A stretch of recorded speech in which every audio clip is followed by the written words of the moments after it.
Hi there, welcome to GridMate Learning Channel. Today we are taking a look at the brand new chart feature in GridMate. Charts are available across all grid types and let you turn your filtered data into clear visual displays. With support for pie, donut, and bar charts, plus flexible grouping and aggregation options, understanding your data has never been easier. Let's dive in. Before we walk you through the setup, let's first take a look at what the end result looks like.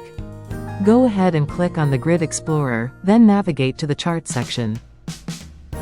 Now let's walk through the 3 chart examples you're seeing here. The first one is a pie chart titled Revenue by Stage. It groups data by the stage name field and calculates the sum of the amount field, displayed as a currency value.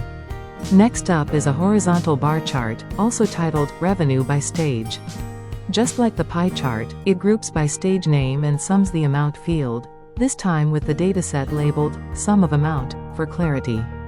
And the third one is a vertical bar chart, same title and same data configuration, but with the index axis set to Y, which is what flips the bars to a vertical orientation.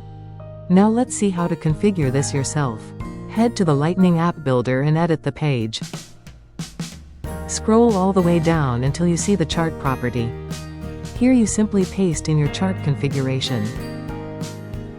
The chart name, the chart type, the field used to group data, the field to aggregate, the aggregation operation, the aggregation type, the dataset label, the bar orientation. And that's it. Thank you for watching.